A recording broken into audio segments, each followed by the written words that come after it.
Hey everyone, today we're going to talk a little bit about using Mixamo for character animation. So let's go into it here. So when you're in Mixamo, first of all, you need to sign up for an account, right? So you need to be logged in. This is an Adobe account. So if you have an account already, you can just use those credentials for your personal account, not your school account. Any rate, up here you have characters. You can, just to test this out, I think it'd be a good idea to try this anyway. Choose a character that you like. Uh, when you click on it, it'll ask you to use this character, right? You can click yes, use the character, and then you can go to animations. Here in animations, you can search for all kinds of things. We'll do a walk cycle here. Let's take a look. Apply the walk cycle, and you can visualize your animation. There's tools down here. So there's the rotate tool. If you click this, then you can click and drag and move around to see what it's going to look like. Okay. You can pan, click the pan button. You can zoom in, click and drag, zoom in and out. You can also change the speed. So if we made this faster, walking faster, slower, kind of walking slower. The stride you can reset. So a longer stride or a shorter stride. Overdrive is the frequency of the movement. And then arm space is sometimes important to consider. Wider arms or narrower arms, depending upon how you want the walk cycle. Okay. And then trim has to do with how many frames you want it to render. So once you get this far, all you need to do is click the download button. Just hit use the default settings, hit download, and this will download an FBX file. And FBX files are commonly used for virtual reality software, and this will work great for what we needed in cinema. So if we go to cinema, here's a character I was making out of splines. We'll just go open, search our downloads. Looks like we are still downloading. All right, so we'll wait for that. Hopefully it'll be quick.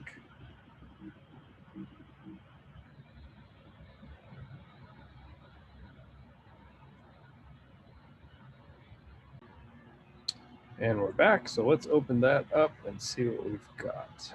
Downloads, female walk. Hit OK. Okay, and you see you have your character, textures. If you hit play, you'll see the walk cycle. Okay, so that's the basics of using Mixamo. And now let's talk a little bit about using a unique character. So just to show a few things that I've got here. Here's a pepper character that I made out of a pepper walking. Okay, what else do I have here? Primitive person, so I just made this sort of character, and I have a dance routine for that. Let's see if I can find that one.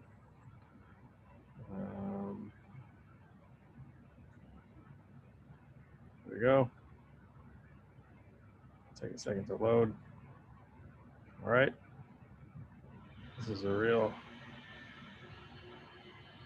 flashy scene. All right. There we go.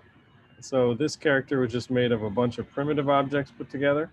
Let's take a look at that again. You can see just cubes and polyhedrons and toruses and things like that all assembled together. And then most recently, I created this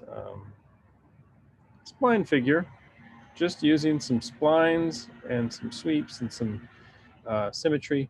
So just so you know, symmetry is here if you go into this tab, and if you add in an object, let's just say we do this, okay? And let's just leave shoulder pads, for example, something like that, right? We can add the sphere into the symmetry, and then it would duplicate it on the other side. All right, so that's what I've done here. Created a bunch of sweeps, a bunch of lathe nerves, added a few things together to create this model. Now, when I'm ready for this, oh, the other thing I've done is I've lined it up with a one of the prefab models in the content browser. So if you search for the sculpt menus, you can find the base meshes. And this kind of gives you a little bit of the anatomy, so you can see if we go out here you know, where the hips are, where the arms are, those sort of things. So that's in here. I'm just going to delete this. So what I would do with this now, I also added some textures. Delete that texture. Just some very simple textures, and this kind of helps me for later on when I want to improve those textures. So just added in some basic colors. And what you're going to do is export this to an FBX, okay? So just name it, save it as FBX. Also, when you save it as an FBX, go to version 6.1 instead of 7.7. I think it's just more compatible. So go ahead and do that. I've already saved it, so I'm just going to cancel. Save it as an FBX, and then we can go back to Mixamo. Here, you can upload a new character to use. Select a character file. We are going to look for Spline Guy, FBX. That's what I saved it as before. Do that. Or girl, or they, whatever they want to be. All right. Okay, and so once you get here, this will show you your model. Notice that the FBX brings it in with color too, which is great. If it's not in the right orientation with toes pointing towards you, you can click this button to rotate it around. If it happens to be upside down, you can click this button to get it in the right orientation, get it facing you, and hit next. Then we're going to use the auto rigger to apply the different categories. So chin, we're going to add that a little bit higher than you think, not at the base of the neck, but a little bit taller. Wrists very close to where the hands would be. Of course, I don't really have hands, but this is close enough. Elbows, same thing, I'm going to estimate. Knees, again, estimating placement. And then finally the groin, again, not at the base where the legs meet the body, but a little bit higher, okay? And hit next. This might take a minute as it processes. It can take up to 2 minutes as it says, but we'll just.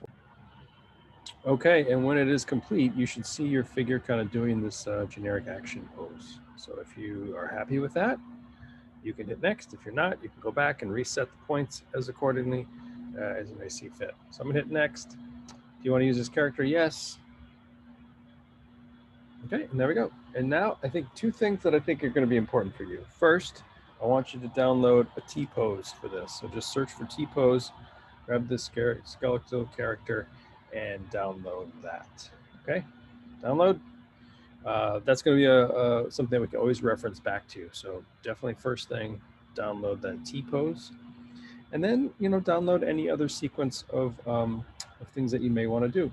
So let's just do a flip. That'll be fun. Okay, here's someone doing a backflip, and we can preview it with a figure. Very good, love it. Okay, I could adjust it as I needed to, but I'm just going to download it.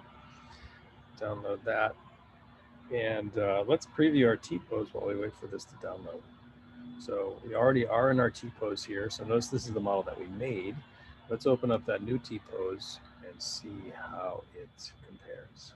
Okay, hit OK. Ooh, it's huge. All right, let's zoom out. All right, there we go. So we've got our T-posed figure. Notice what we have here, all of the things plus the skeletal rigs. So if we were to, for example, open this up and find the neck, we could, sorry, I have to hide my controls. We could, well, it's hard to see with this, but I'm rotating the head. Okay, if I were to rotate the shoulder, then you can see I've got some motion here. So this is something we can do some manual functions to, which is great. Okay, so that's there, T-pose is there. And then also, let's open up our action, our backflip, and see how that looks. Can zoom out, some scale issues, but that's okay. And let's hit play and see what we've got. All right, excellent. Notice there are points where the skeleton kind of, you see the knees creeping out here. When we render that, you won't see those knees. It's just showing us the skeleton as it goes through. But that is the basics of using Mixamo and some basic character kind of design. So go ahead and experiment with that, and then we'll get more in depth later on.